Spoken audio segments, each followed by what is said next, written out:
My name is Lori Goodman, and I'm the co-director of the Housing Finance Policy Center at the Urban Institute. We are very pleased to have you all with us for this evening's Sunset Seminar to discuss the ongoing issues of accessible, affordable homeownership, the single best way to build wealth, and the barriers many home buyers face when looking to purchase a home. I want to encourage everyone in our audience here and those who have tuned in virtually to continue our dialogue by sharing your observations or thoughts on social media using the hashtag #LiveAtUrban. Pleased to have you all with us. Please include the speakers' Twitter handles, which are displayed on today's agenda. I also want to welcome our virtual audience watching over the webcast. If you're tuning in on the webcast, you can submit your questions to events@urban.org at any time during our program, and our staff will filter these questions to the moderator. Note that we're having two different question and answer sessions, one after the first session and one after the second session. At the Urban Institute, we strongly believe that data, facts, and evidence matters. Our goal is to use evidence to understand complex economic and social problems. At the Housing Finance Policy Center, we're committed to providing timely, impartial data and analysis on housing finance policy issues to policymakers, industry participants, and advocates, helping everyone to make better, more informed decisions. I'd like to thank our panelists for joining us today and extend a very special thanks to Down Payment Resource and Freddie Mac for commissioning our report, which we're discussing this evening, entitled Barriers to Accessing Homeownership, Down Payment, Credit, and Affordability. Copies of the report are available with the materials you picked up before as you walked in, so you'll find an agenda, a bio speakers, the slides for today's presentation, and a copy of the report outside. If you missed any of those things, please feel free, plenty of copies. First, I'm going to actually start off with my colleagues Jay Aday from Freddie Mac and Rob Crane from Down Payment Resource. We're going to present our report where we're going to highlight some of the barriers themselves and summarize some of the key findings and general issues home buyers are facing when they look to buy a home. This will then be followed by a deeper discussion on the subject matter, moderated by my Housing Finance Center partner and co-director, Elena McCargo. We'll then hear from our distinguished panelists, which include Kathy Cummings from Bank of America, Danny Gartner from Freddie Mac, Yannicka Radcliffe from the CFPB, and Marietta Rodriguez from NeighborWorks America, who will discuss positive steps that consumers can take to overcome some of the barriers to accessing homeownership. Again, after each panel discussion, we'll open it up for questions from the audience and from our online viewers as well. So with that, let me jump directly into the program. We're going to run this pretty consecutively, so when I sit down, Jay is going to stand up. When Jay sits down, Rob's going to stand up with no interruption. So don't look for, the speakers' bios are all in the program outside, so we're not going to go over those. Everybody is very, very well qualified to be speaking today, so you can read all about them. So with that, let me start out with barriers to accessing homeownership. So what are the major barriers to accessing homeownership? A 2018 Zillow Housing Aspirations Survey shows that the number one barrier to accessing homeownership is the down payment, and the number two issue is qualifying for a mortgage. That is 68% mentioned accessing the down payment and 53% mentioned qualifying for a mortgage. So those are the two factors we're going to be talking about the most heavily today. And I'd like to actually zero in on the down payment aspect.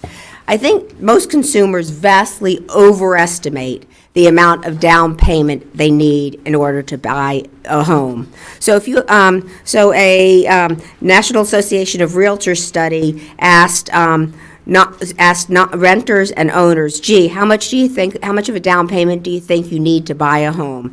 A shocking 39% of non-owners said they needed more than 20%, and 26% said they needed 15 to 20%.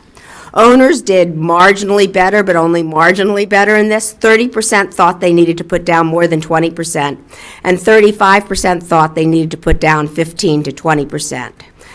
Only 12 to 13% of both groups thought you could buy a home with 5% or less. And then a Fannie Mae survey had asked how familiar are consumers with low down payment programs, and you can see that Very few, only 4% were very, very familiar with down payment assistance programs. 19% were somewhat familiar, for a total of 23%. By contrast, 76% were either not at all familiar or didn't really know much about these programs. So, down payment is perceived as a huge barrier, but yet people don't have the facts on how much of a down payment you need. And you see that very clearly in this figure, which shows the combined loan-to-value ratio at origination. So the median down payment on a home is 5%. That is the median LTV is 95%. The average down payment is about 13%. That number has gone up a little bit through time, but I think people clearly vastly overperceive how much of a down payment you need. When you look at the source of down payments by federal agency, you can see that about 51% of the GSE loans borrowers actually in 2018 actually put down 20% or more. 38% put down 5 to 20%, and 11% put down less than 5%.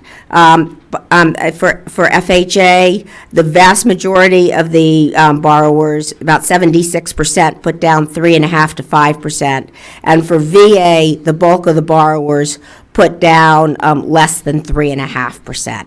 So their low down payment mortgages are readily available.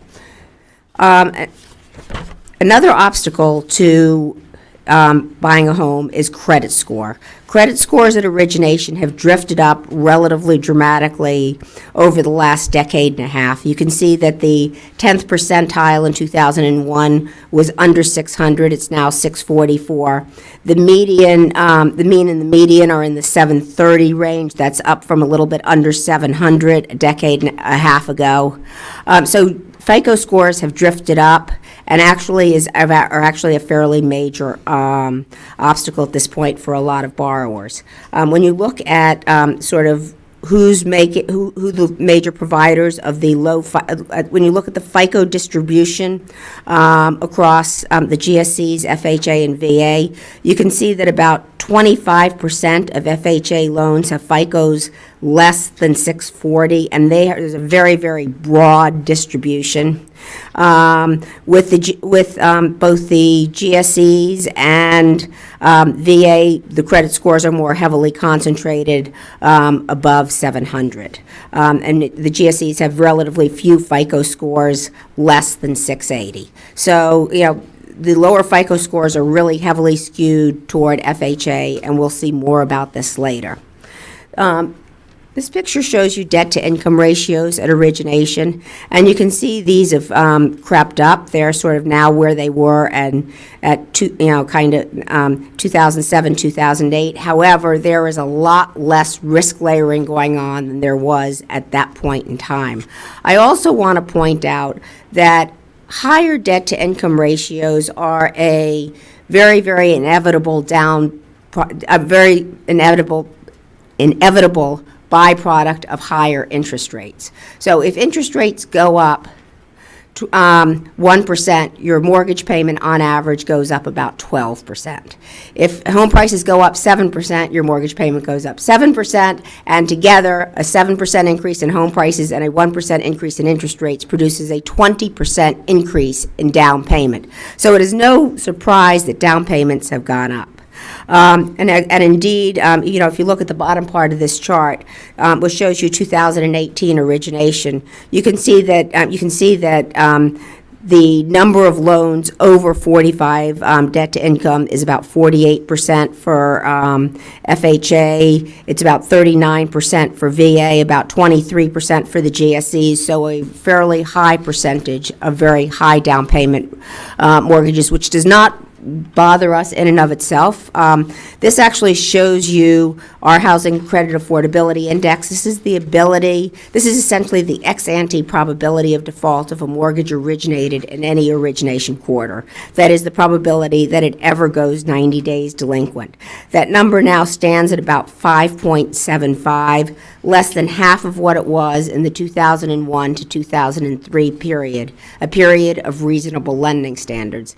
Now, you look at this and you say, well, gee, why should it be so low? I mean, LTVs are higher than average, and down payment and debt to income is higher than it's been for most of the period. The answer is that debt to income is actually the least predictive of default of LTV, credit score, or debt to income. Actually, credit score is the single best predictor of default. So, just bear that in mind, that the high DTIs in and of themselves don't mean a lot as long as there's not a lot of risk layering.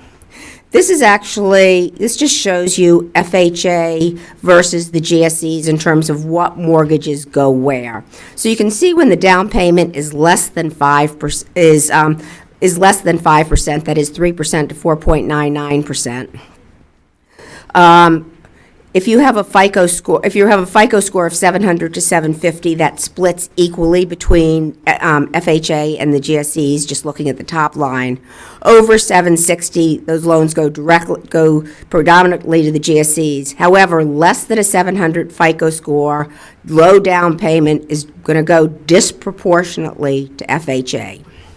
The middle shows when the down payment is 5 to 20%. You can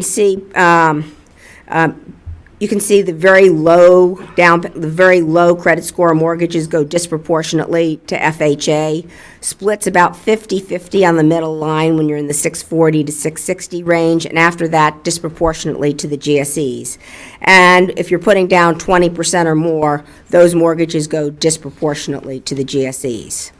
Having said that the FHA has the bulk of the riskier borrowers, it's important to realize that the GSE low down payment programs are expanding very, very rapidly. And you can see in 2013, only about 4% of the GSE loans had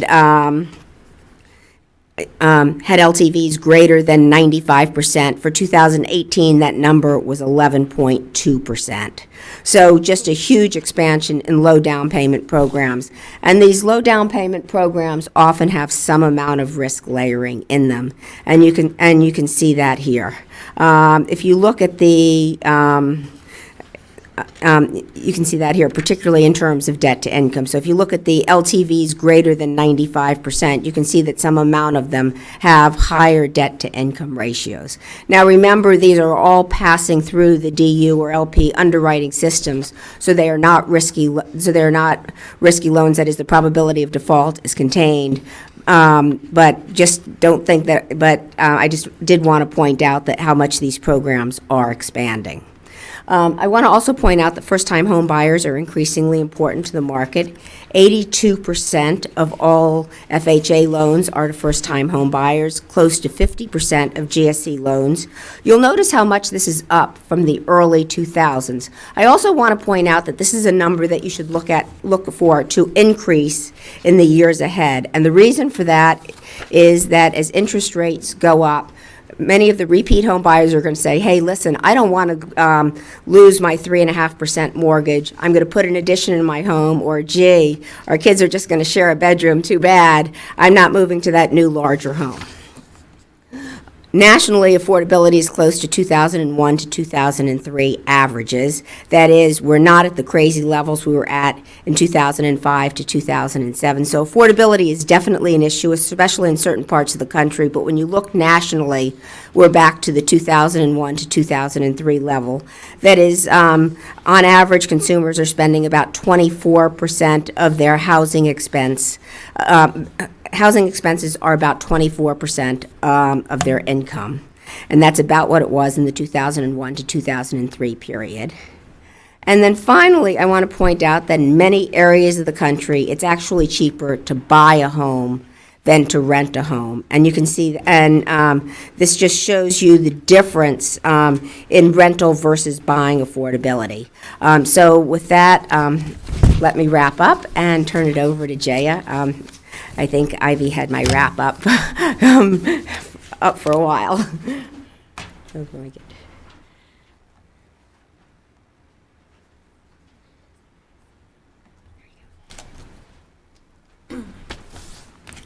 Thanks, Laurie. That was great information on, you shed lights on barriers to homeownership, which is not just useful to current and future home buyers, but also all mortgage professionals. So I'm going to shift the gear a little bit and talk about the fourth section in the report, which is basically gauging the homeownership potential of one of the fastest growing demographic, that is the millennials. So first, I'm going to talk about a little bit about the demographics of the millennials. For example, their socioeconomic characteristics, their credit characteristics, their debt obligations, and in comparison with other demographics. Then I'm going to define mortgage readiness and size millennial homeownership potential, and then also size their affordability. Lastly, I'm going to touch a little bit on mortgage weak millennials, that is the millennials who are not yet ready, and explore the reasons behind why they are, why they didn't make it to being ready. So let's start with the individual demographics. So let me first talk a little bit about the research data that I've used for this section. So basically, this data is uniquely constructed, anonymized data from Credit Bureau. It's household panel data. So we started with a random sample of 5.8 million anonymized consumers from all over the US with Credit Bureau records in September 2016. Then an additional 8.8 million consumers that lived in the same household as the primary sample in 2016 and had credit and were present in the Credit Bureau's database were added to our sample. So for all these 15 million records, we obtained credit data from 2016, and then we tracked them back to 2012. So it's a 2-year panel data. So we have data on their type, number, type, and amount of debt held. That includes mortgage debt, student loan, bank cards, installment loan. We have data on their foreclosures, delinquencies, charge-off, bankruptcy, inquiries. We also have data on various credit score measures, modeled measures of income and debt to income, and individual demographics. We were able to match this data with, merge this data with the Credit Bureau's marketing database, which gave us information on the ethnicity and household demographics. So using this data, basically we looked at the individual demographics here. So we have the median age, median income, median FICO, median total debt to income, all debt, and student loan debt for the overall population, African Americans, Hispanics, new millennials who were of ages 19 to 25 in 2016, old millennials who were of ages 26 to 35 in 2016, then Gen Xers and seniors. What basically stands out is that millennials tend to have lower income and lower credit score compared to the overall population. The median student loan debt is 0 because majority of the consumers in our data set, in our sample, do not have student loan debt. In the next slide, I deep dive into student loan debt. So basically, only 10% of our total population have student loan debt. In the millennial population, this percentage is 21%. In the right side panel, I further decompose or slice and dice the total population into different age cohorts, so young millennials, old millennials, Gen Xers, and seniors. And for each of these age cohort, I report the percentage of the population with no student loan debt, with up to $10,000 student loan debt, and more than $10,000 student loan debt. So first of all, note that for any given age cohort, more than 75% do not have any student loan trade line. Then older millennials have largest percentage of student loan that is above $10,000, and that percentage is around 15%. Furthermore, I dissect these 21% of millennials with student loan debt. So the median student loan debt for millennials with student loan debt is around $15,000. Furthermore, when I decompose the student loan population, the millennial student loan population by various student loan balances, such as 0 to 15,000, 15 to 30,000, 30 to 45,000, and more than 45,000, what we see see is that 20% of the older millennials with student loan debt have more than 45,000. So again, like most of the millennials do not have student loan debt, which was like one of the big eye-opening facts for us. The next is basically, despite barriers to homeownership, many potential millennials who could qualify for mortgage in today's marketplace based on their credit worthiness. So they are mortgage ready. So here we define mortgage readiness.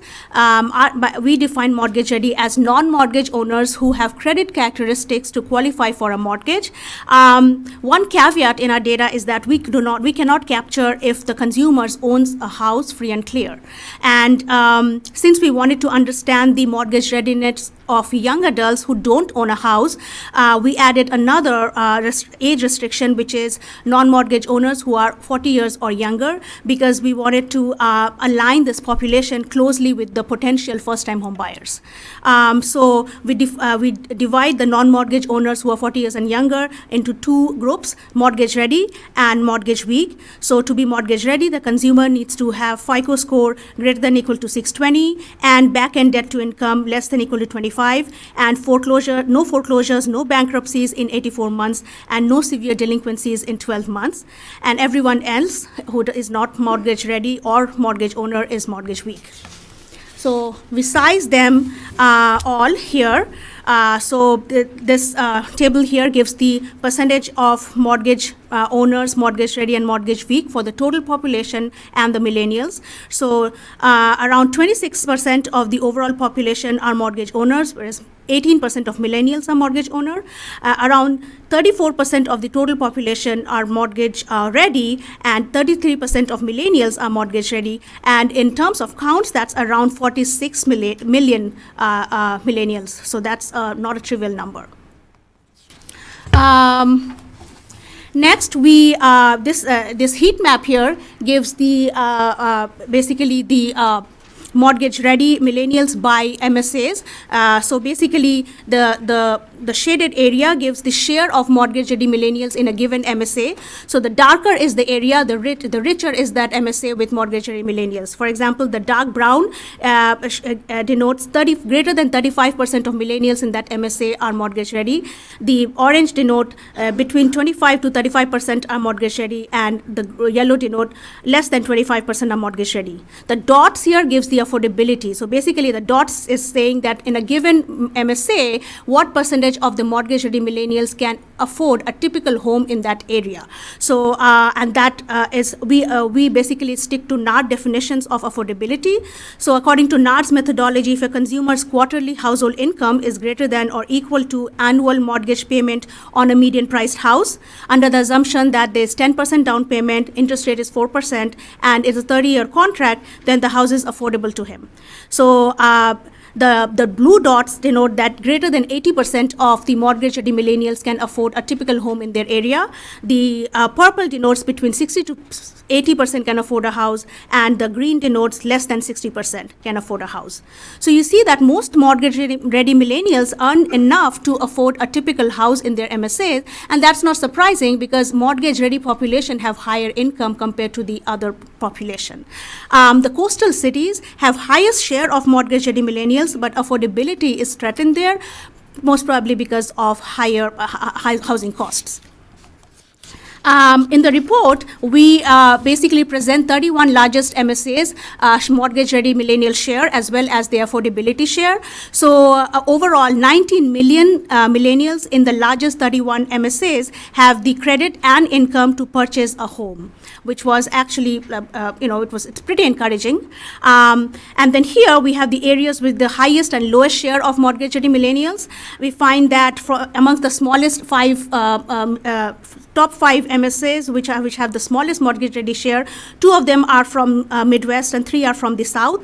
The 5 MSAs, which the largest mortgage-ready millennial share, all of them are in the coastal areas. Another thing to note is that some of the largest millennial populations face affordability challenges. For example, New York MSA has almost 50% of millennials who are mortgage-ready, but only 75% of them can afford a typical home. But in Memphis MSA, only a quarter of them are mortgage ready, but almost everyone can afford a home. We also looked at the mortgage-ready millennial population by race and ethnicity, and these are the averages over the 31 largest MSAs. So the blue bar denote the share of millennials who are mortgage-ready by different race and ethnicity, and the orange bar denote the share of mortgage-ready millennials that can afford a home. So you see the racial and ethnic gap persists even in millennials' homeownership potential. So for example, while 38% of white millennials are mortgage ready, only 20% of black millennials and 28% of Hispanic millennials are mortgage ready. Affordability for mortgage ready millennials is high across all the races and ethnicity. Lastly, I want to touch a little bit about the reasons why the mortgage weak millennial population, couldn't basically what is holding them back. So basically, I dissected the mortgage weak millennial population, and this is like a waterfall table. So first, I took out the mortgage weak millennials who had severe delinquencies. That's like 10%. Then I took out the mortgage weak millennials who had D90 in last 12 months. That's another 42%. So overall, 52% of mortgage weak millennials have a delinquency of last 90 to 180 days in past year. Then I looked at the D60 ones who had D60, ones who had DTI greater than 25, but those were smaller percentage. What is striking here is the thin file. So around 43% of mortgage weak millennials are mortgage weak because they have thin file or they are trade lines less than equal to 2, but they don't have any delinquencies. So they are thin files with clean credit records, which is, and it's not a trivial number because it's around 28 million of them. So either they are too young, and if we give them more time, they will be soon, like in a few years, they will be in the credit box, or they don't know how to use credit as a tool. And basically, credit education opportunities, counseling, financial literacy can help them use credit as a tool. Next, I would like to pass it on to Rob.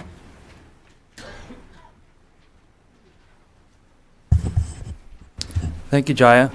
Like you said, a lot of non-trivial numbers, right? And hopefully I've got a few more to show.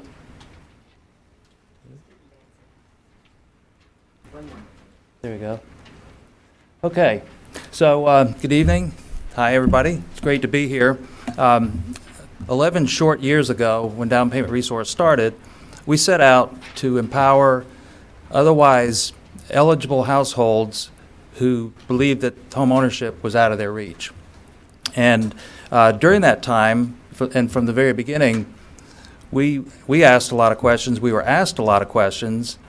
There were questions we couldn't answer, and we turned to a lot of the experts, and they couldn't answer some of them because the data wasn't there. And so this partnership with the Urban Institute and with the help of Freddie Mac is our partner in this, which we appreciate very much. We set out to answer some of these questions. And it occurred to us that we built a database of all of the affordable lending programs in the country, the city, state, and national programs that were available. And all of a sudden it occurred to us that, okay, well, that database didn't exist before. Maybe we could partner with other people who had a lot of robust data, overlay it, and maybe start to answer some of these questions. So the first question, pretty basic, but until we had this database, there was no answer, and that's how many programs are out there? What are we talking about? What's the universe? Well, you could see that 2,527. That number's been pretty consistent, just slightly over 2,500 programs across the country. And they're available everywhere. I think one of the misperceptions is that they're only for targeted census tracts or areas of need and things like that. They're available in every state and every locale. You can find them everywhere, and there's a lot of them. Also, they represent literally billions of dollars of assistance. I mean, there are individual states now that produce more than $1 billion a year in affordable lending. So the number of programs and the amount of money is very substantial. So, sorry, this. All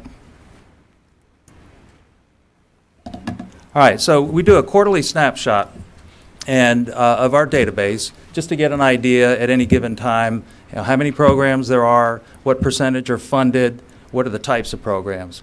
And you can see from the graphic that predominantly they are some type of down payment and closing cost help.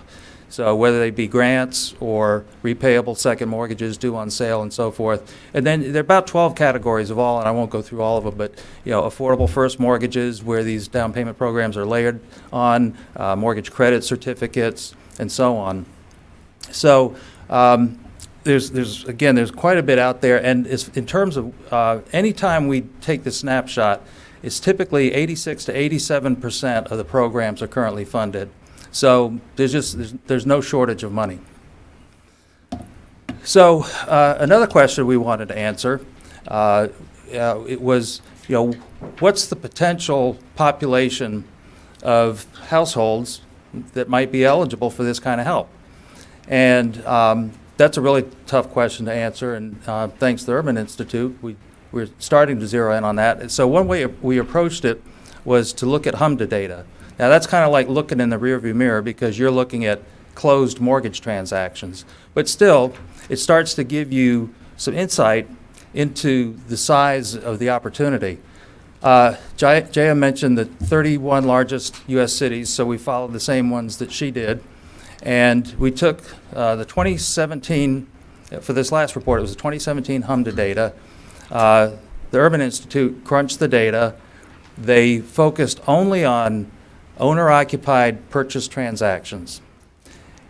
We processed that through our database, and as you can see on the slide, that 36% of the closed loans, again, purchase only, owner-occupied only, more than 750,000 mortgages and mortgagees were actually eligible, not just for one program, but on average 6 programs. And the dollar amount per program averaged over $9,000. And it's important to remember, too, that these programs, a lot of these programs can be layered. So it's already, even one program can make a significant difference in helping somebody achieve home ownership. But you start layering them, and that gets pretty impactful. So just to take a quick, get perspective on some local markets. In Austin, Texas, same data, 39% of those borrowers, 13,000 borrowers, average for almost 8 programs and over almost $6,000. Twin Cities, 35%, 20,000 borrowers in just 1 year, almost about $9,600 per program on average.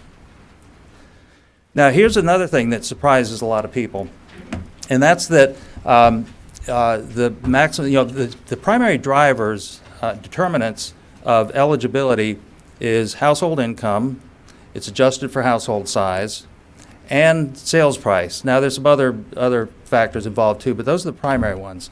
So again, one of the misperceptions that we've always seen is that these programs are just targeted for low or very low income households and very inexpensive homes. So I wanted to illustrate, taking a sampling of some different markets out of those 31 metros, to show you that this is a much broader market segment that could be served. So you could see, right here in Washington, D.C., there are programs that you can have a household income of $140,000. You could buy a home of $453,000. Similar numbers in Seattle, and you could see the rest of the markets. Now, full disclosure, that doesn't mean that every program in these markets allows that high household income limit or that high a sales price. In fact, the point is that there are a lot of programs, they're all different, and how do you keep up with it? Which leads to the final point I want to make. And so you have all these eligible buyers, and you have all this money, so what's the problem? Well, the problem is, a big part of the problem is lack of standardization. You think mortgage lenders they manufacture mortgages. It's an assembly line, it's a production line. And anytime you vary from the standard, it mucks up the works. And if Kathy would look at this list and say, this is not even the tip of the iceberg in terms of complexity, but it gives you some idea. Lack of standardization about program types, program structures, repayment terms, borrower eligibility, property eligibility, legal docs, they're all different. And then again, with the analogy of production or assembly line, you look at all of these loans, for lenders to participate in these programs, it touches every part of their production line, from sales to lock desks, disclosures, processing, underwriting, funding, post-closing, and capital markets, secondary marketing. So how's anybody supposed to keep up with that? And in fact, as you can see, our team just last year made more than 90,000 updates to our database of 2,500 programs. So a lot of things changed. Sometimes they were significant, that a program was no longer funded. Sometimes it was a link to a website. So it could have been a lot of different things. But again, how do you keep up with it? So one of the conclusions of the report is that we need to increase the visibility of these programs and make sure that consumers know that they're available. Because if you don't know that help exists, you're not going to ask for the help.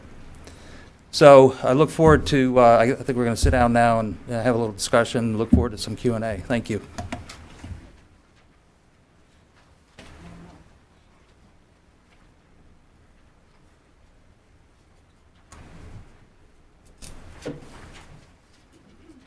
We're just going to have the data presenters come on up, and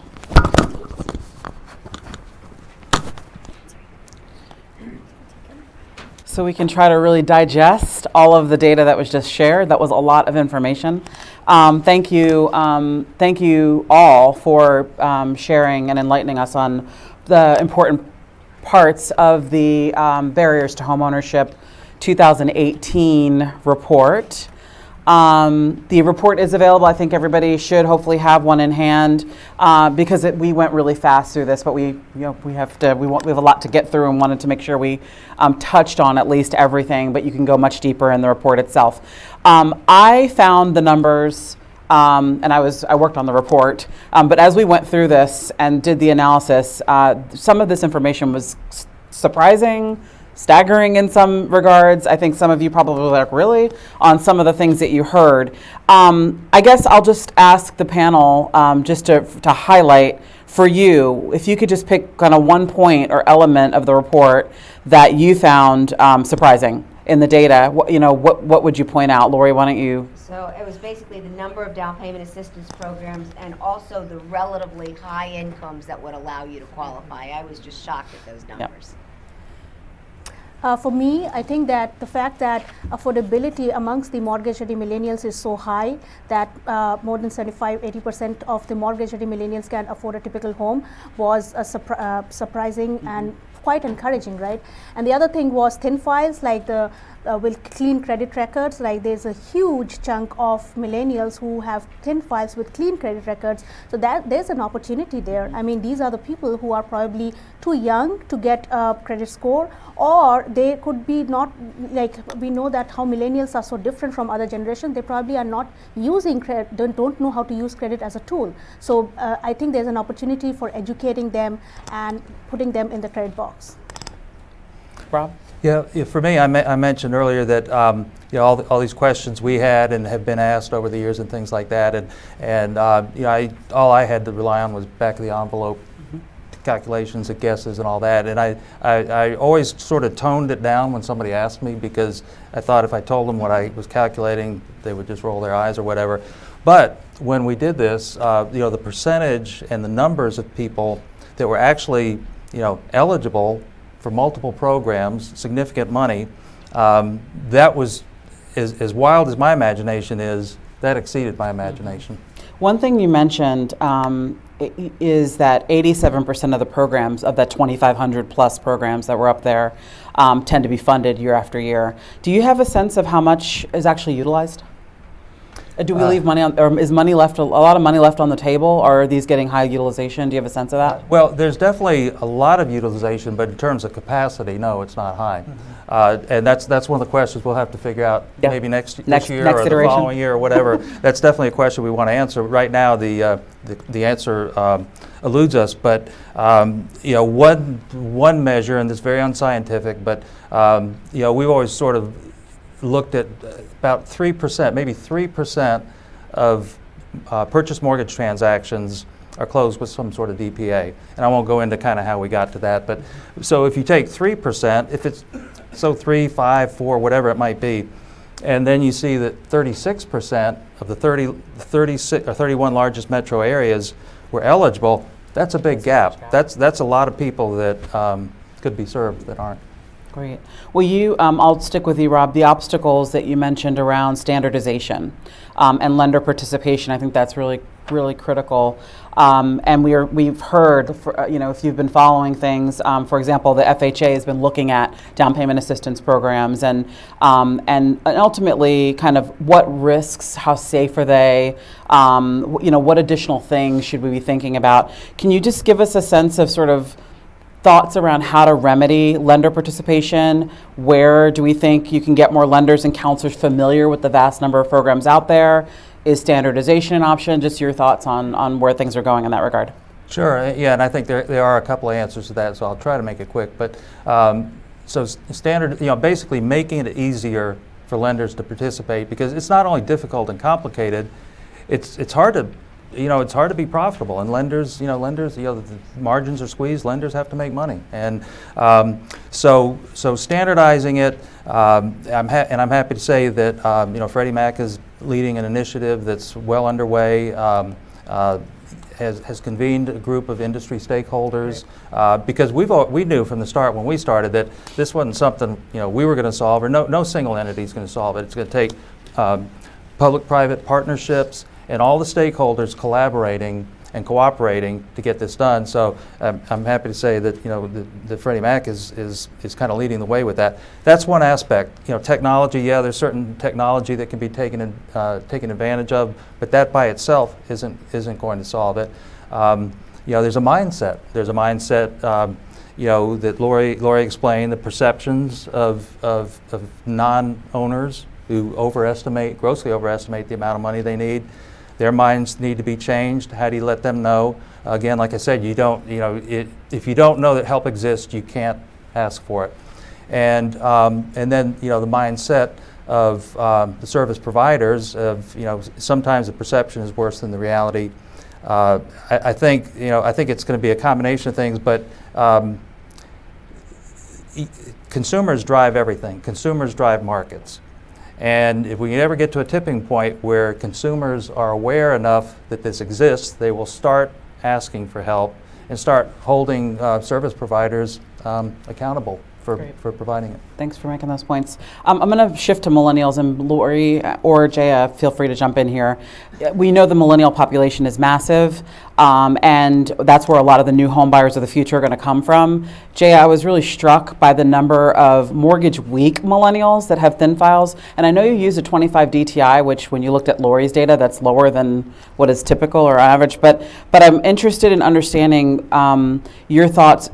Were you surprised that at the number of of thin file, credit file millennials, and we understand, and we'll talk about this in the next panel. But how do you think about that population's ability to kind of transition into mortgage ready in the future? Right. So I think that it was, like I said before, it was pretty surprising to us that that population could be that big. Mm-hmm. Like I said, for millennials, it's around like 43%, which is around 28 million. So that's not a trivial number. And these people don't have severe delinquency, so they are clean. Right. So there is a huge opportunity there. At this point, I think that our strategy is to educate. Right. I mean, it's like outreach and education. So we are kind of of, looking into better data and trying to provide thought leadership and understand, give data-driven, suggestions. So right now, given that I'm myself so surprised, and while we were kind of socializing it to our different industry partners and, our regulators, everybody is surprised, and that's a huge opportunity. I feel like some of them could be partly pretty young to get into the credit box, and maybe give them a couple of years or 3 to 5 years when they will probably jump into the credit box themselves without doing anything. But maybe there could be a lot of them who actually don't know how to use credit as a tool, or they don't want to use credit as a tool. Like, I feel like I have heard that millennials don't want to use credit cards as much. They have some sort of apathy towards banking as well. So basically, making them utilize credit as a tool requires some education and outreach. So I think there's an opportunity for the industry partners to actually jump up and do these credit, financial literacy program or counseling to teach them how to use credit as a tool. And I just I add, agree. I agree with everything Jay has said. And just let me do one technical note on Jay's 25 debt to income. Remember, we're looking at she's looking at mortgage-ready millennials who do not own a home. So you're sort of wondering, so what cutoff do you want to use for that? And she had actually showed me some numbers when I asked about that, and it's not very sensitive to the cutoff. But 25 seemed to be a fairly logical number because, again, you're looking at a renter population. great point. Thank you. And to your point on credit as well, just to thinking ahead to the next panel and how millennials use credit. You mentioned, millennials have things like cell phone bills that they pay. They're obviously big renters based on the population, and these are things that are not going into traditional credit scoring per se. So I think there's some opportunity to talk about how rent and how to serve that population differently as we look at credit. Yeah, I think, actually there's a number of factors there. There's certainly, making more use of bank statements to detect rental history, using cell phones and other telecom and utility bills as indicators of creditworthiness make a lot of sense. In addition, for a lot of millennials and a lot of people in general, we're way underestimating income for a mortgage payment. Because to qualify for a mortgage, because you want 2 years of continuous job history, or at least a job in the same field. If you switch from being a nurse in a nursing home to a nurse in a school, that's not the same field.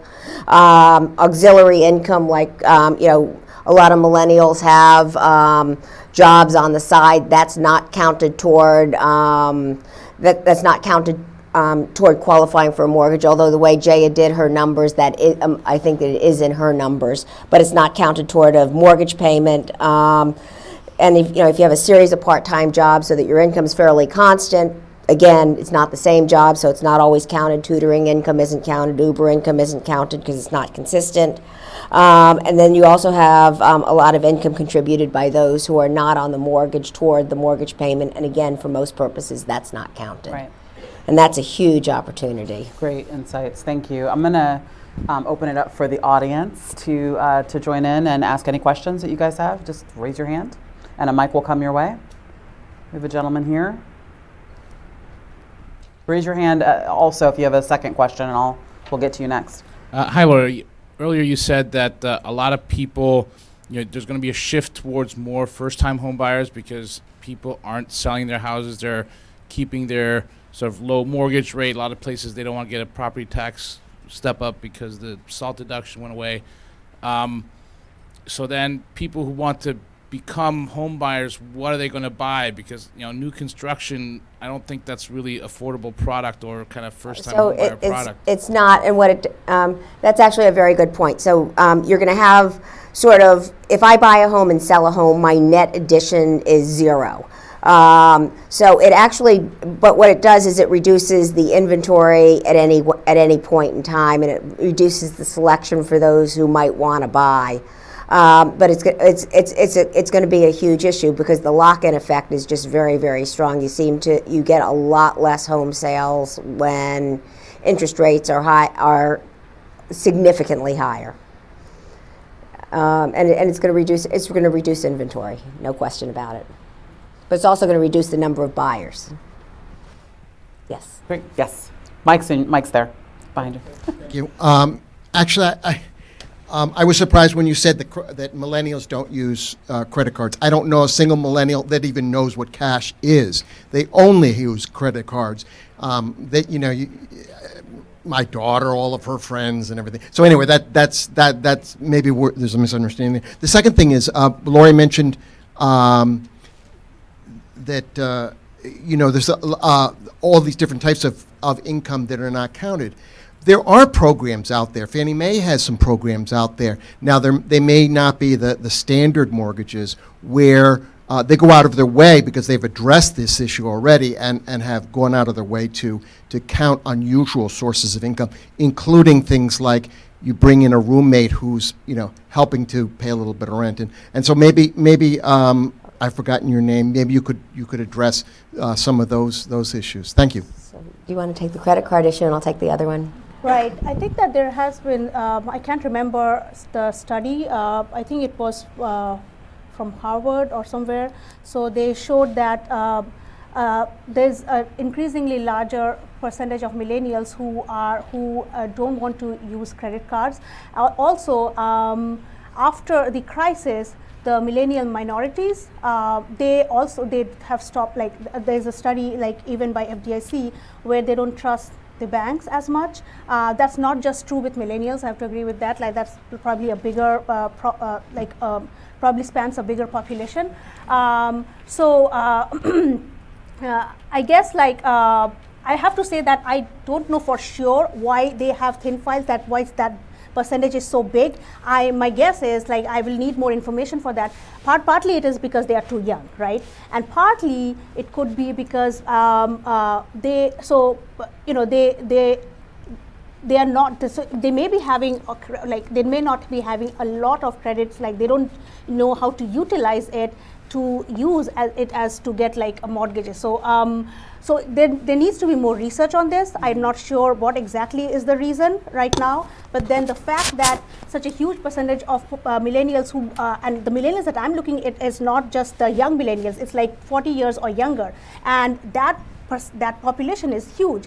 And in that population, a large section of them have thin files, which is less than, or trade lines less than equal to 2. That's the data. Yeah. So and I'll say my millennial children are probably because they're using my credit card, and then it's not on their credit profile. Lori, did you want to add? Yeah, and so let me actually address the programs. So yes, there are a number of programs. They're small and they're basically pilot programs. So for example, there's a program to count Airbnb income with one, it's one firm and it's a pilot.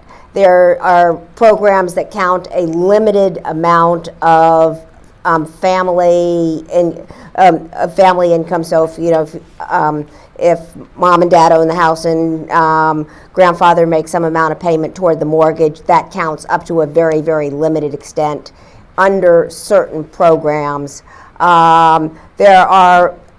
There's actually relatively few programs that address variable income. So if you work full time and you drive for Uber some weeks for 5 hours and some weeks for 40 hours, you will get very little of that income counted. I mean, I think it's a very, very widespread program, very, very widespread problem, and a couple of isolated programs that attack specific aspects of it. If you're a teacher who has tutoring income, by and large, not counted. Teach summer school 2 years out of 3, not counted. We have time for one more. I saw that hand first, so I'm going to go to the gentleman in the back. Thank you, Aaron Klein, Brookings. Rob, this two things. First, millennials, I encourage everybody to read a recent Federal Reserve paper by Chris Kurtz and others, which show that a lot of what people attribute to millennials is actually just attributed to graduating college in 2008. And they're a lot more like us than we appreciate. But the specific question is for Rob, which is, what did you find accounted for the large heterogeneity in the number of average programs eligible among populations in different urban areas? Can you, I'm sorry, I don't think I quite understood that. So in the presentation in the deck, you see things like Austin has almost 8 programs eligible, whereas Minneapolis has less than 3. And when you went through the data set, there would seem to be a fair amount of heterogeneity in both the size of the DPA award, like Nashville was in the 30,000s, and other places we're in the 4,000s, and the number of possible eligibility programs. So I was kind of interested within the urban areas if you saw any patterns or anything that accounted for the large differences in number of programs and or the difference in value of the DPA programs. That I can't answer. I can say in terms of the typical amount of money available in a down payment program. Several years ago, we did a study with what was then Realty Track. They became Atom Data. And they looked at counties across the U.S., all residential properties, not just homes for sale, but all residential properties in counties across the U.S. that had populations of 100,000 or more, and looking specifically what was the mode, what was the most frequently found down payment amount, and it was right around $10,000, $9,600 to $10,000. So that seems to be, and that goes obviously across the U.S., not just 31 markets. I can't tell you why the difference between the Twin Cities, why that only showed whatever it was, 3.8 programs, because they actually have a lot of programs there. So it's a good question. I'll see if we can find out. Yeah. So we're going to wrap up this part of the conversation, and then there will be opportunities to ask questions again later. So we're going to transition to our next panel that's going to talk about consumer. The kind of consumer perspective on this, as well as potential solutions for solving and addressing some of the barriers that we've been talking about. Thank you very much to this panel. Help me thank them, Jaya, Rob, Lori, and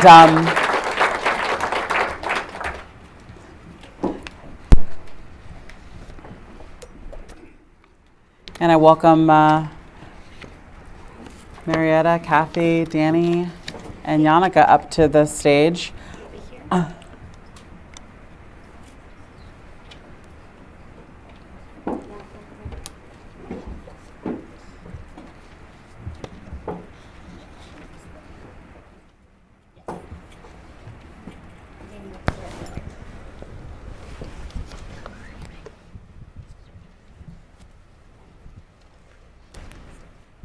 So we're going to start this segment again, just completely setting the stage with the data backdrop that we just went through.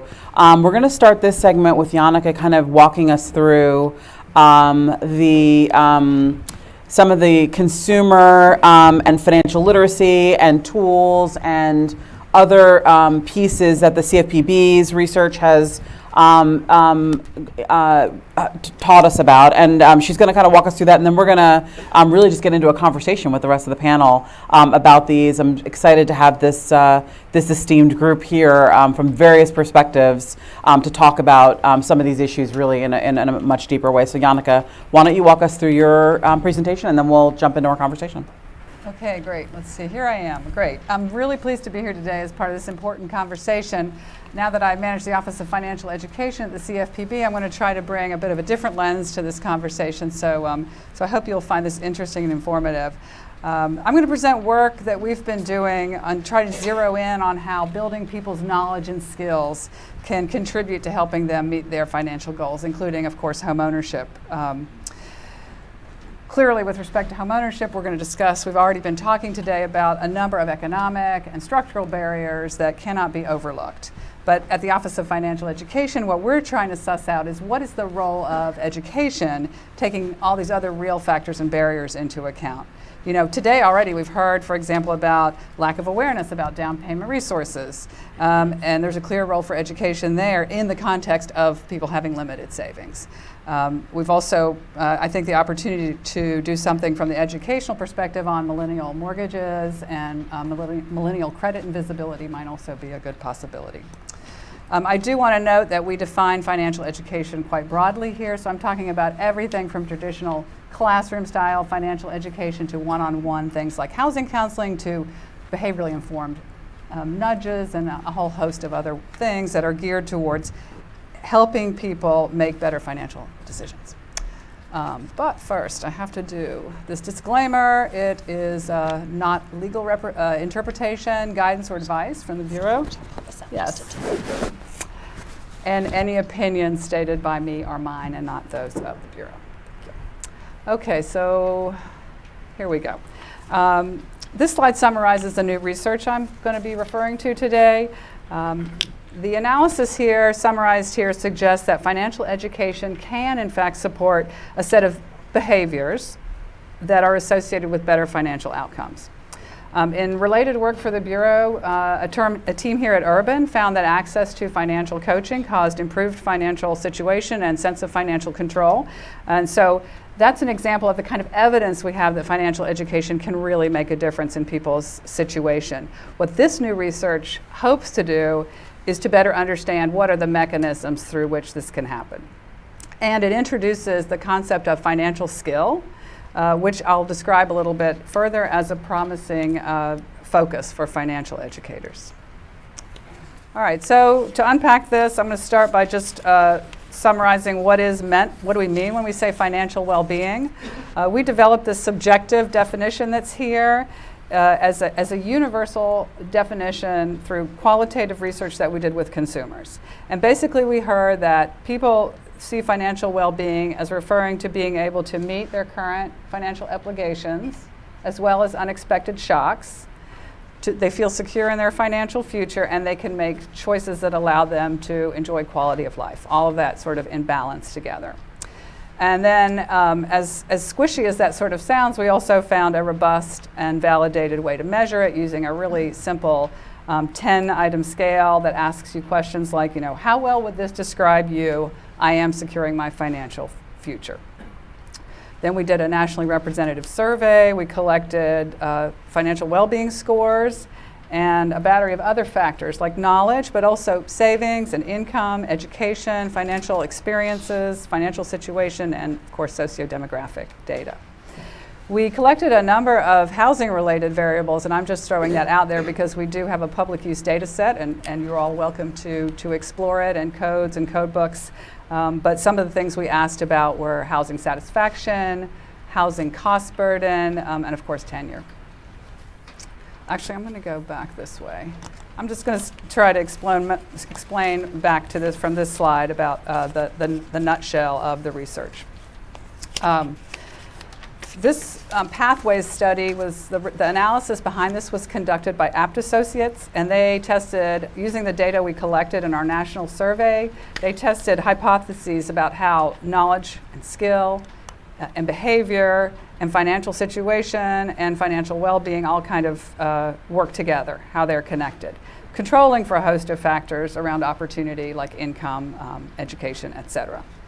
You can find the full-blown report through our website. We also have a summary on the website of the CFPB if you're interested. But I'm just going to stick with the 3 high-level findings. But first, one important caveat. This analysis, we cannot say that these are causal associations because this was just cross-sectional data. But all the associations that are shown there are strong and significant. So first, moving from, I guess that would be left to right on your side. The analysis did find a very strong association between the subjective financial well-being scores and people's self-reported real-world financial situations like credit standing, savings, financial experiences. So from this, we take away that the subjective, holistic, and now easy to measure financial well-being score is a pretty good indicator of what's really going on in people's lives. The next, keep going back another step, we found that there's a certain set of financial behaviors, money management, propensity to plan, and having a savings habit that are strongly related to better financial situation. There were also important controls, especially income, and so what we like to take away, what we like to say is this suggests that yes, what you have matters, but what you do with what you have can also make a difference. And then to go to the very beginning, our fundamental question is how and to what extent do knowledge and skill relate to those specific behaviors that in turn can improve financial situation. So knowing that will then tell us as financial educators where can we focus. So here's where we measured this sort of new concept of financial skill. It came out of the initial qualitative work we did where we found that people were much more likely to talk about the importance of knowing how to do things than about having a command of financial facts and concepts, like how to calculate compound interest or compare a 15-year versus the 30-year amortization. And specifically, the skills we heard about were, and these seem so obvious when I read them, but knowing when you need to obtain additional information to make a financial decision, knowing where to go to find that information, who to trust, what are reliable sources, and then knowing how to take that information and process it to make an informed decision, and finally, knowing how to turn that decision into action. So when these information gathering and processing skills are controlled for in the model, actually the role of financial knowledge as we traditionally measure it was not significant. Well, and so I think I'm going to still stick with this slide a little bit longer. Hold on, where am I? So I guess the bottom line of this finding suggests that teaching these skills is a promising approach. And the nice thing about these skills are that they are applicable to any type of financial situation you encounter because they empower the consumer to go and find the situation-specific information. For example, where could I get help with a down payment for that situation at hand? So to tie this skills-based principle to homeownership, I consider housing counseling as a perfect example. Everyday housing counselors help their clients collect and understand information to make better informed financial decisions. Everything from how to build a good credit history, how to collect resources for a down payment, how to select a mortgage, and then they help their clients translate this information into an actual plan of action by guiding them through the process. And now I'm going to skip a bunch of slides. I'm just going to put these up to impress the audience here because they look so They are impressive. analytical. And now this is another example of how the Bureau has used a skills-based approach in the mortgage context. And this is from a study where a set of simple messages and tools were sent to prospective borrowers to encourage shopping for a mortgage. And the study found that encouraging people to shop led to an increase in mortgage shopping, and an increase in mortgage shopping led to an increase in mortgage-specific knowledge, and there is good suggestive evidence that there was actually an impact on real financial savings in their payment. And then I will mention a few other resources that the Bureau, again, uses this how-to skills-based approach related to mortgages and housing finance. We have here just a screenshot from our Buying a House main landing page on our website, which has these two modules plus two more about preparing for closing and comparing your closing costs, compare loan officers and get ready to close. And then to go a little deeper into that, this is one of my favorite elements on the website. It's an interactive tool, an explainer tool to help a consumer use the mortgage shopping form to collect offers and to compare those offers to pick a mortgage that works for them. And there's a similar tool for the closing cost estimate or the closing cost form. For our Spanish-speaking consumers, they have signaled a high aspiration towards homeownership. And so for these consumers, our resources start with a lot of how-tos on basic financial matters up through building credit as a part of the long-term pathway to homeownership. And people can also sign up for bilingual emails that guide them through several steps in the process. And then just to close my slides out on theme here, this is the section of the website that talks about down payments, and it's lengthy. I just have a shot of it here, but if you explore that further, you'll find, among other things, links to an interactive map to find a HUD-approved housing counselor and a list of those.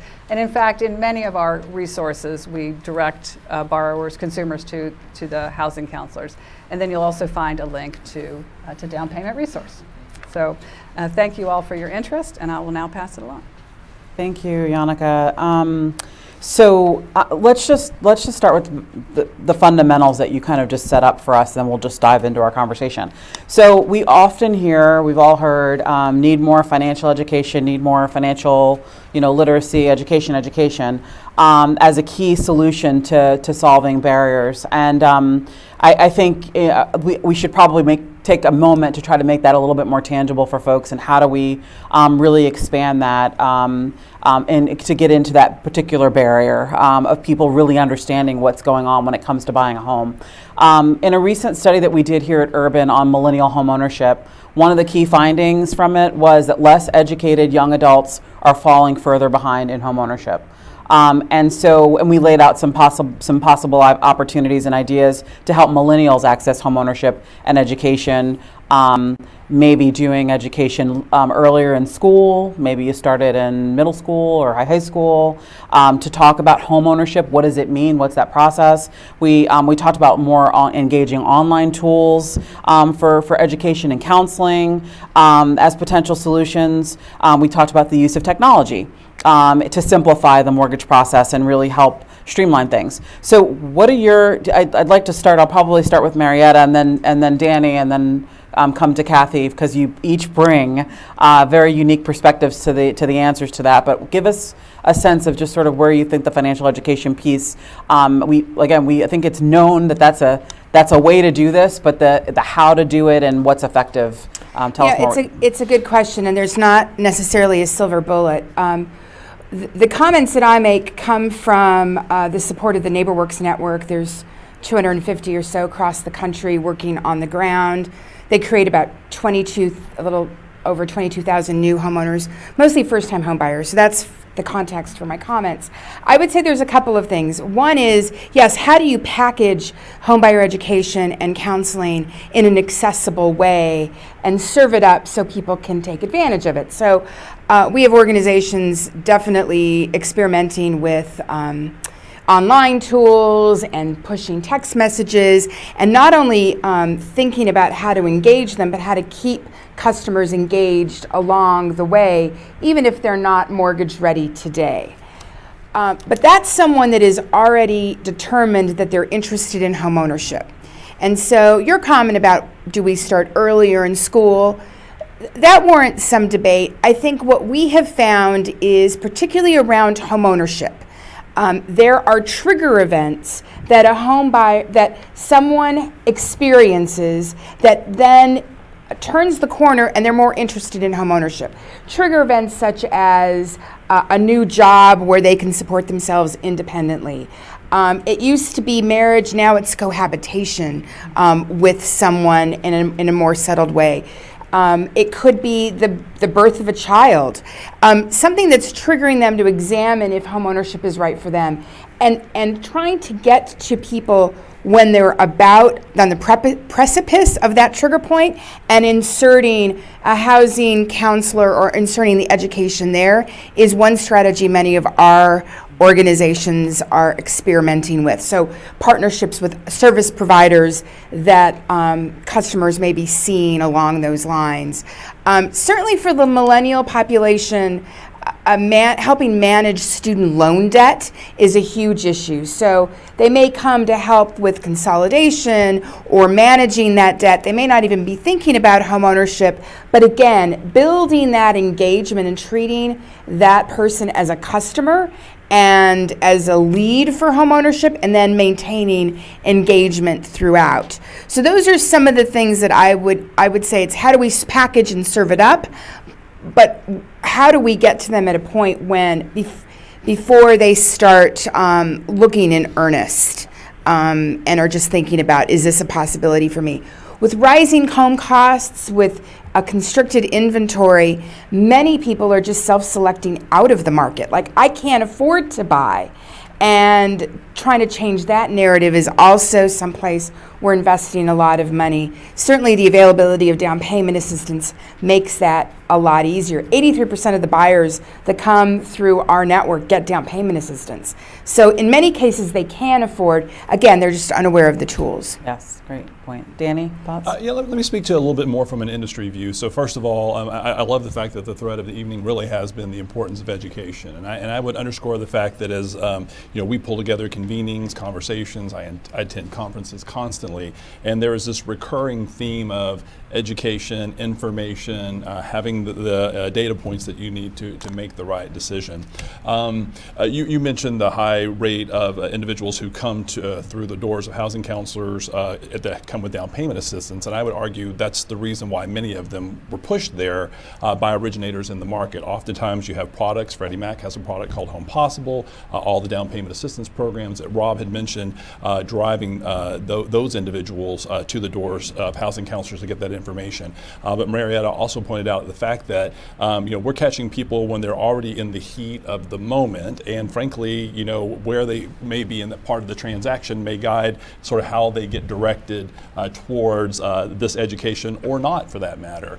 It would be my contention, and I hear these anecdotes constantly, that oftentimes the counseling is actually seen as a friction point of the process. It is it brings time into the equation. It might point to the seller and listing agent of a property that the individual is not creditworthy, and therefore they need counseling in order to qualify for the home mortgage.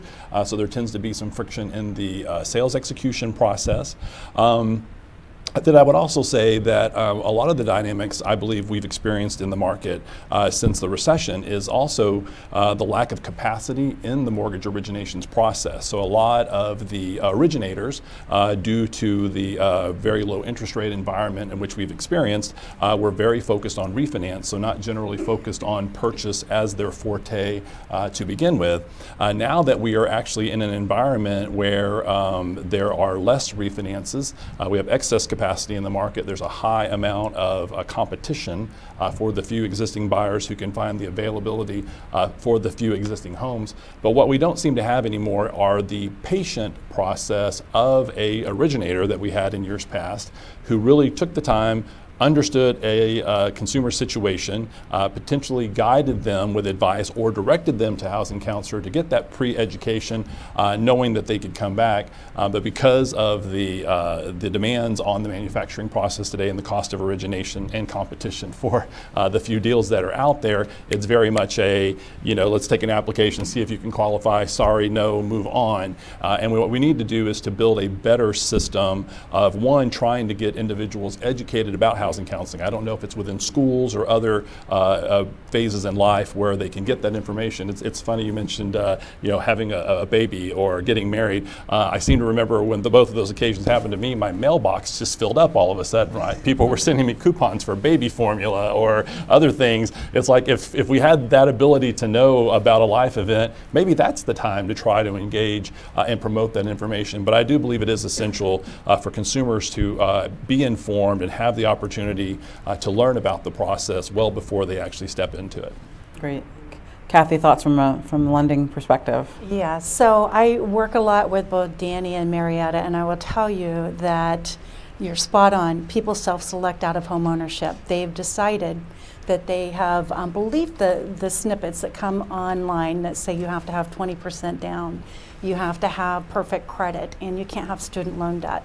So educating the community that none of those things are true, and you have to put yourself in their shoes as well. If somebody came up to me and said, I'm going to give you $10,000 to buy this house, what would you think? Would you think it's a legitimate offer? So getting them in the hands of the HUD-approved housing counseling agencies is one of our key criteria. So we have a lot of leads at Bank of America that come through our financial centers. So one of the things that Danny touched on is it's seen as a bump in the road sometimes by some originators. So inspect what you expect. One of the things that we do is we go through and we say, you have a missed opportunity. You tagged in Salesforce that this client was not mortgage ready because they needed to improve their credit or they needed to come up with a down payment. you need to get those over to HUD-approved housing counseling agencies. We have at their disposal a database that stores all of our partner organizations, and they can go out to HUD.gov, however they want to get there, find the help for the borrower, because what you're going to do is help them achieve their financial goal, which is what we're trying to do at Bank of America. I have also a team that focuses on a couple things. They approve new programs, new down payment assistance programs. We also have a help desk. So any originator can call up and say, I've got this deal and it's borderline, and can you help me? And we'll find a program to help get that borrower into home ownership, which I think is like one of our underutilized things. So, and we're seeing that we're not getting as much volume as we know exists out in the field. So then we're like, okay, we're building a surveillance report. So we actually look at the loans coming through the system and looking for those that qualify for down payment assistance programs, yet the client wasn't offered that opportunity. And reaching out and telling the originator, they qualify for this program, you probably don't know it's there. So make sure that you go out and you connect your borrower with this opportunity. And, oh, by the way, that's one of the reasons we are so engaged with our HUD-approved housing counseling agencies. They know all of the programs that are in the market, much more than what that we have approved in the bank, because maybe there is a constraint from a systemic perspective that we can't support. We have over 1,000 approved across the country, but we know that there's a lot more that's outside of our footprint. There's a lot more that we just can't systemically support it. So, or our guidelines don't allow for it. So we have to make sure that we are doing the right thing by the client every day, and those are the tools that we have in place. And from an education perspective, we've got our partnership with Khan Academy and Better Money Habits. And that's, as folks really, and I love millennials. I've got two of them, one of which just purchased a home and got a $10,000 down payment assistance program, by the way. But, the attention spans in our electronic age is getting shorter. So we try to serve up information in bite-sized pieces so that they can consume it, so that it's going to be something that's going to be actionable. And it's a plethora of topics, from anything that you can imagine, even, how to repay your student loan debt. So education is absolutely key. Yeah. Can I just make one quick comment about that? Mm-hmm. I think there's a point in there that's really important in that around this education, there are a lot of different programs and services out there. It puts a lot on the customer to ferret all of that out, read it, then figure out how it applies to them. Maybe they figure that, they get that far on their own, and then how do they access it? That's a huge burden and pretty unrealistic, frankly.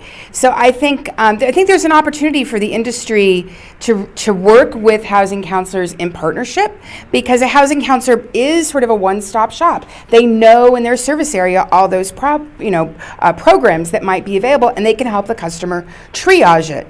And instead of being a bump in a road, they actually make deals happen. I think some of the larger financial institutions have a harder time. We see a lot of smaller, nimble originators going after this business, and they're making money at this business because they're working in partnership. So I just wanted to highlight that. I'm glad you did, because I was actually going to ask the next question, was like sort of, several of you mentioned some friction points, and it has to do with the consumer, like the onus being on the consumer to really know that all this stuff is out there.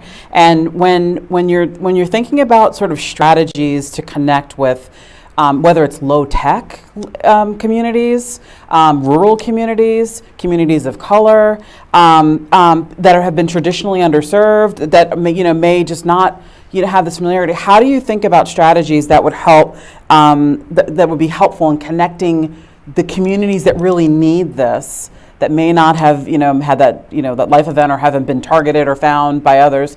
And then also the role of partnerships with trusted advisors, faith-based organizations, or, fintech organizations. There's so many different things going on in the partner world.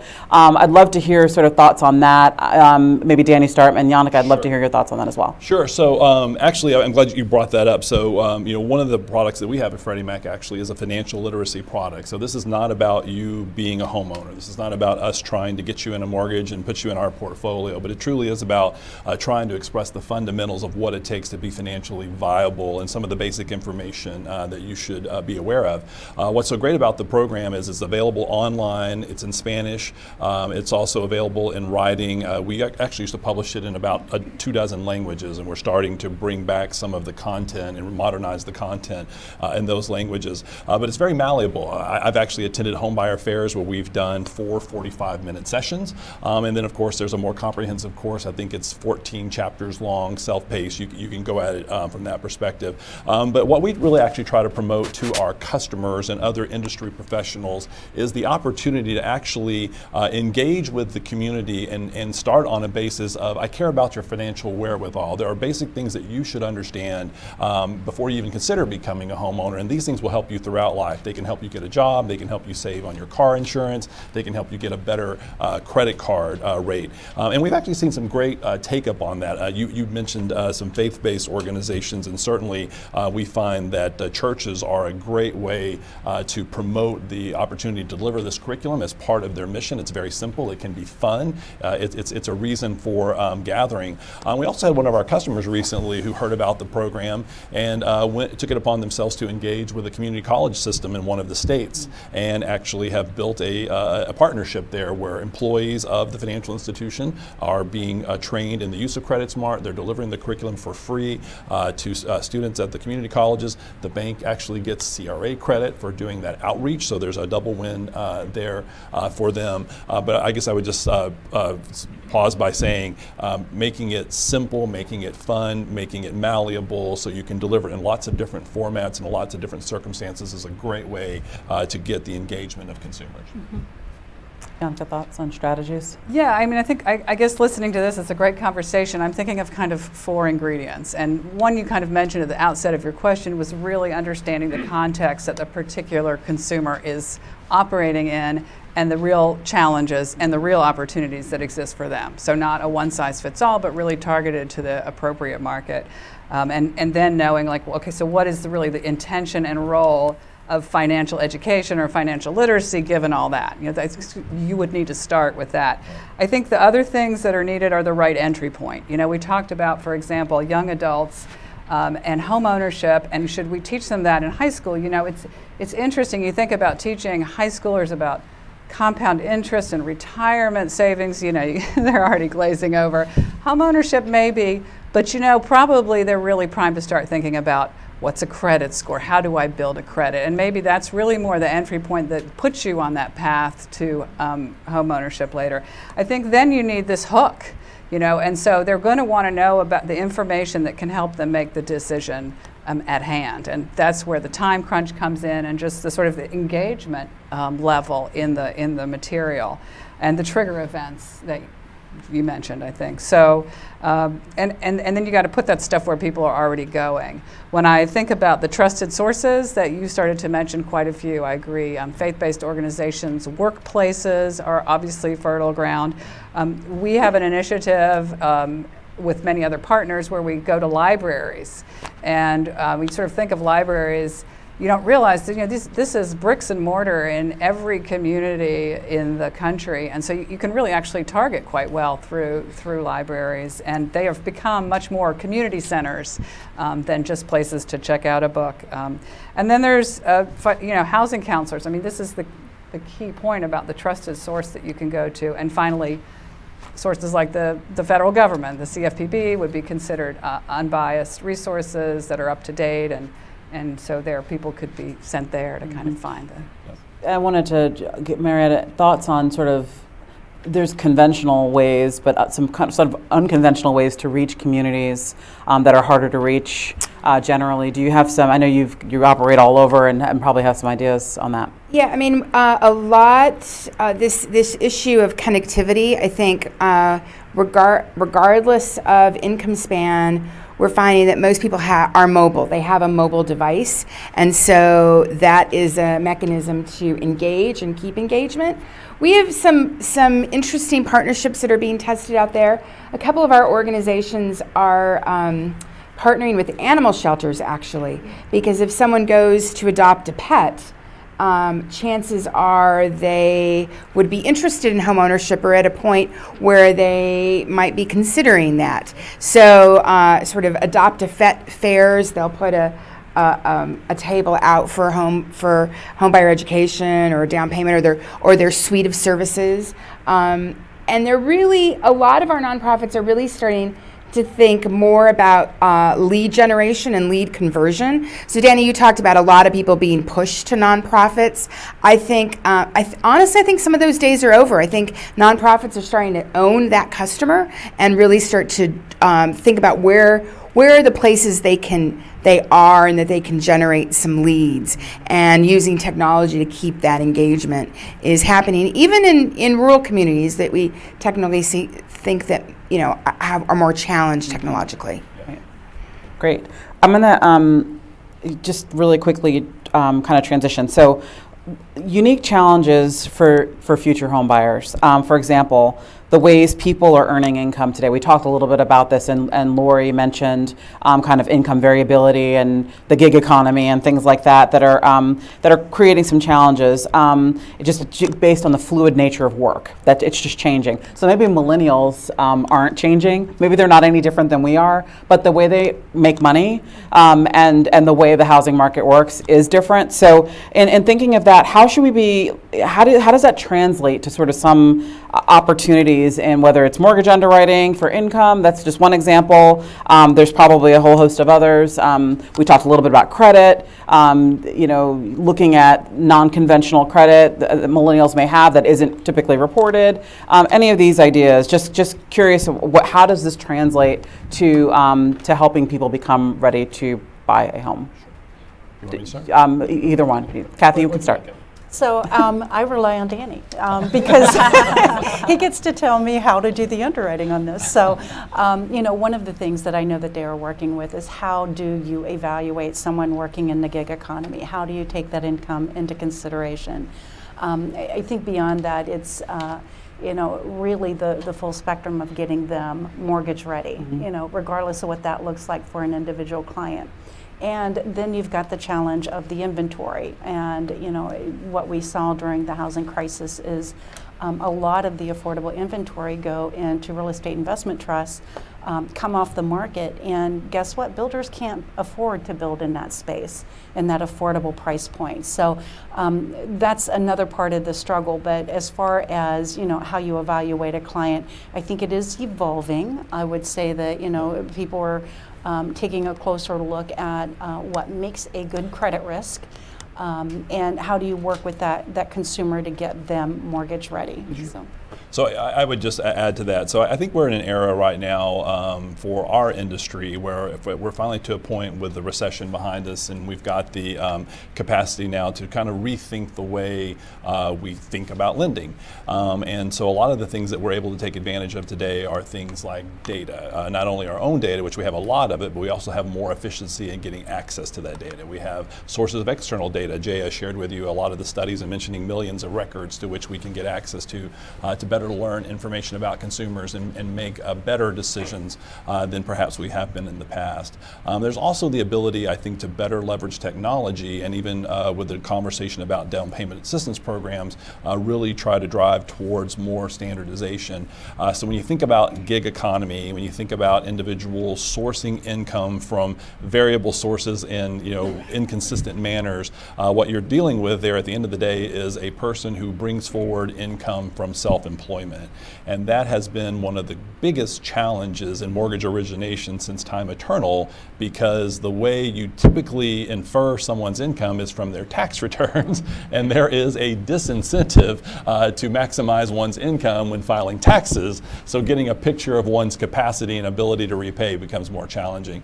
So actually, just a couple examples. At Freddie Mac this year, we just announced a partnership with a financial technology called LoanBeam, a very interesting tool where an individual can merely have their tax returns scanned. The technology uses OCR technology to pull the data elements out and render an income decision in a standardized manner. It has a 99.9% rate of certainty and accuracy. It's fair lending tested, and so we're starting to experiment with tools like this, which we think will be very helpful in that particular case. And it's going to become even more important as we think about gig economy. There have been some studies published that estimate anywhere from 20+% of U.S. households having some form of self-employment income today, and by 2025 that being more like 40%. So this issue is going to become even greater as things evolve. But I think the answer, Elena, to your question really is the advent of technology and data helping us to better understand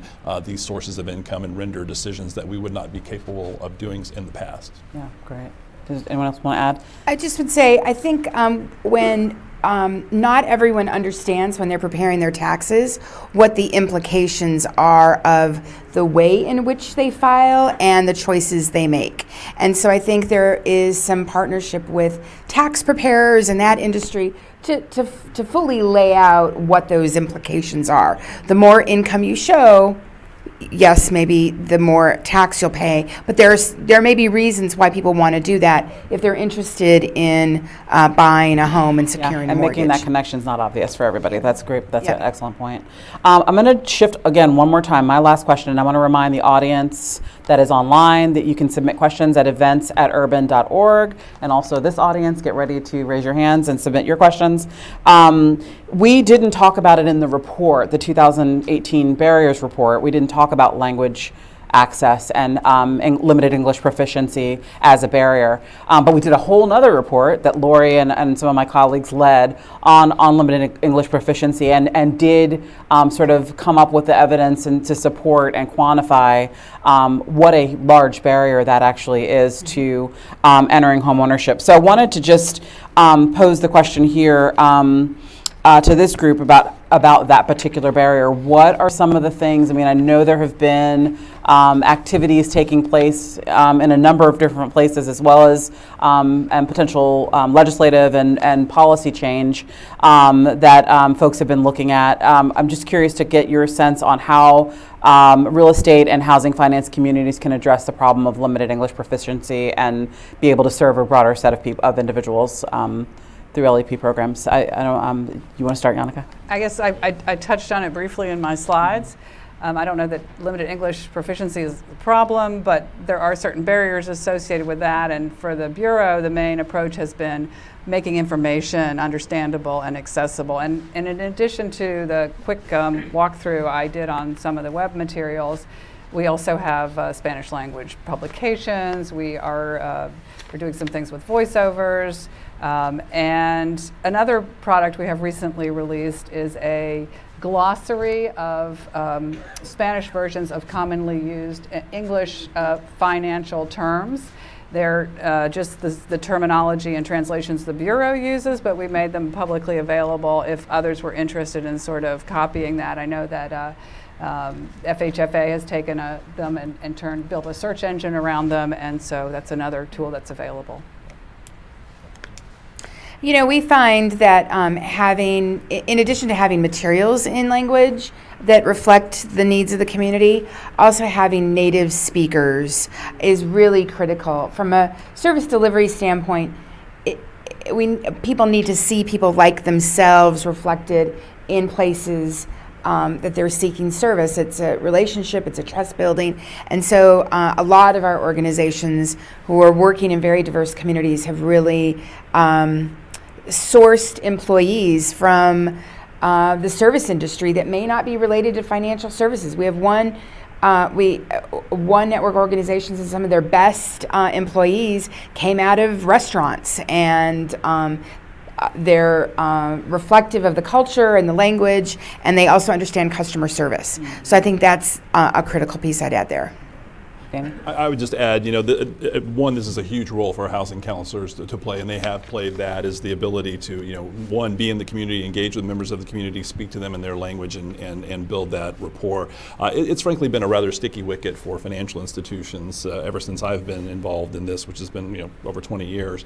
But yes, you brought up the point. This year, I just wanted to let everybody know FHFA, in partnership with Freddie Mac and Fannie Mae, has stood up a website, mortgagetranslations.gov, and what's wonderful about that is back to the point of standardization. Prior to the establishment of this vehicle, you might have disparate documents, translations, language being used, across the industry, if you will. And as you may know, loans travel in the industry. Once a loan gets originated, often it's sold. The servicing can be sold later, and so by creating one standardized vehicle, where hopefully we will all come to one standard nomenclature for persons for whom English is not their primary language, I think is a fantastic start.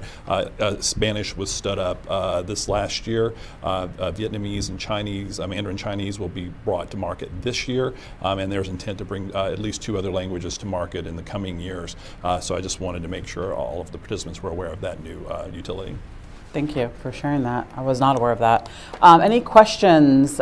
Please raise your hand and ask. I'm going to start over here from the last panel. We've had a dying question over here, so please. Mike over here first, and then I'll come over to, I think I saw Fred. Hi, my name is Zoe. Hi, Zoe.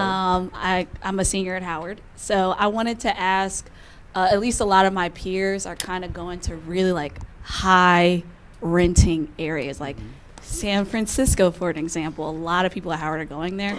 And as a millennial, of course, I'm scared. I was a kid while the recession happened. I saw a lot of neighbors coming in and out, all that fun stuff, so afraid of credit cards. But I wanted to kind of ask, how are you guys trying to encourage, I guess, people my age to kind of get out the renting scene? Because I think kind of more from 2008, that's kind of where our intensity to own a home. But I wanted to ask, is there a better process to kind of prepare us, kind of after college? Because I feel like we are curious. It's just we don't know necessarily how to get there, to go from renting in really high, unaffordable areas and say how can I own a home if I'm constantly living, all the jobs are in San Francisco, but the rent is even too high to manage.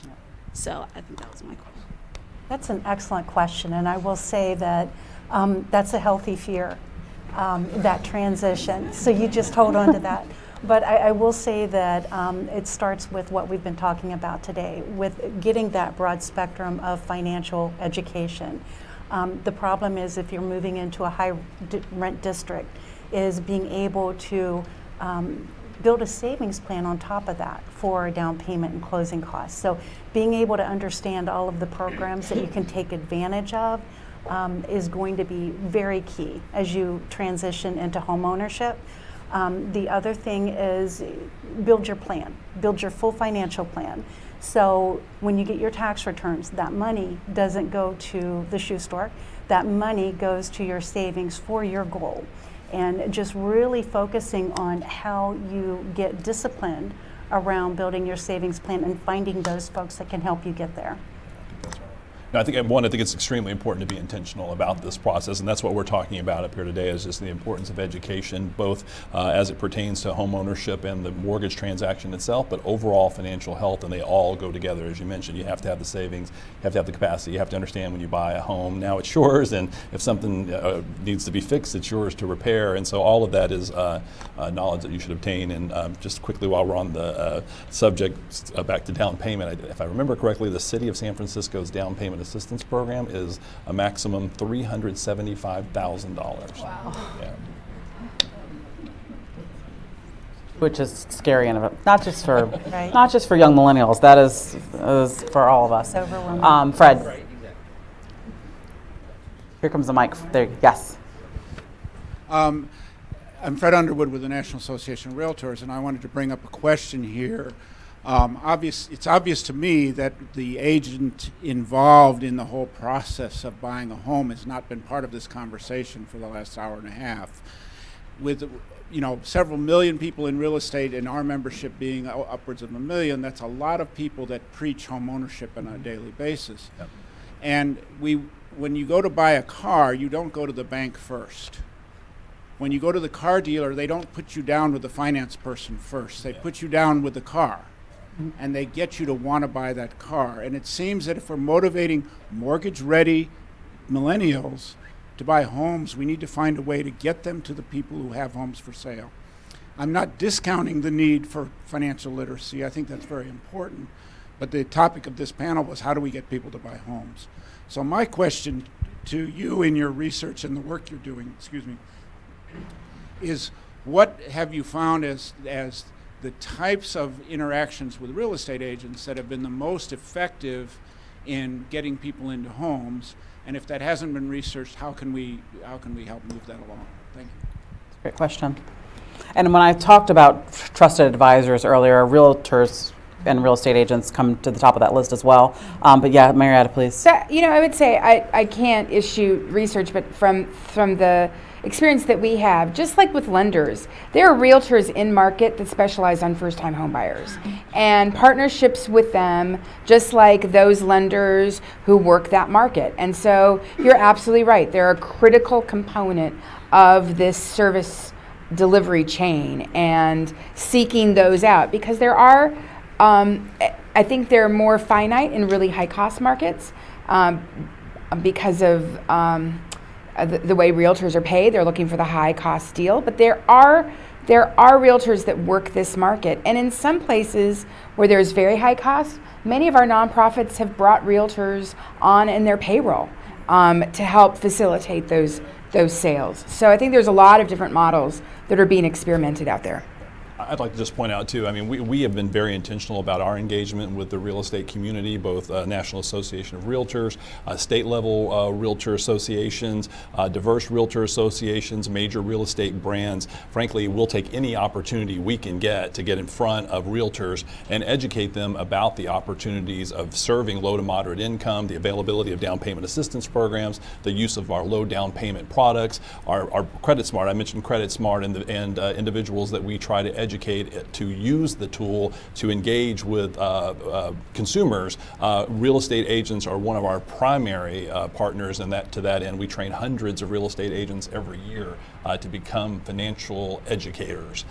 So we know they're very important in the market, in the transaction, and to your point, they're right there in the neighborhoods. Yeah, critical role, and I think it just speaks volumes to, again, partnerships and kind of going places maybe we haven't gone as well before, and making sure that there's knowledge and awareness of the various programs that are out there, and the role that different stakeholders can play in that.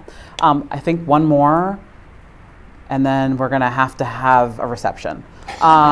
So in the back, I saw. Can we bring a mic right here? Sorry, right here in the middle. Raise your hand, please. Oh yeah, that's fine too. Either one of you. They can share. Maybe it's the same question. So, my name's Nate Schultz. I previously managed business development for the Colorado Housing and Finance Authority. So quickly, to your point, what we found in trying to expand our business was that realtors had a stigma about down payment assistance programs, particularly the listing agents, which, you'd have the GSE loan, the FHA loan, the down payment assistance loan. In a market like Colorado that was moving very rapidly, down payment assistance buyers were thrown out first. And so that really inhibited the utilization of those programs. But my question to you all is, we all know the value of housing counseling. We all understand the benefits of down payment assistance, but the dollars and cents are really the problem. As I said, I managed business development at a housing finance authority, also managed homebuyer education, and now I'm on the dark side on the lender side.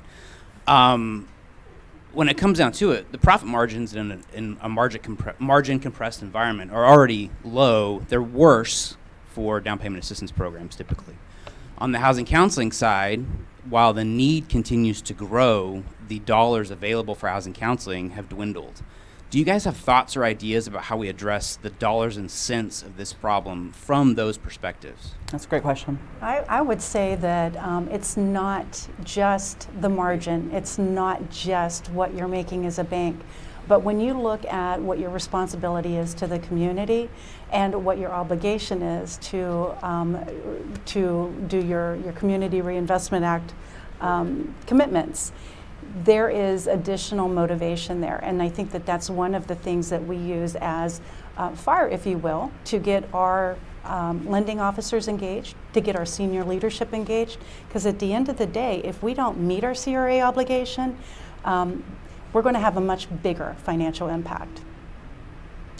I would just add also, though, if we believe in housing counseling, that means we believe in a more sustainable homeowner, which means, from an investor perspective, we believe in better performance. And so, I know institutions like, certainly Freddie Mac, Bank of America, do make substantial contribution to housing counselors to support their capacity, but certainly probably not remotely what it takes to sustain all of the need that's out there. And I'm not asking the question, but Marietta, you mentioned earlier that you see a lot of smaller lenders who actually quite vibrantly engage with housing counselors and with down payment programs, but are they also sustaining your revenue?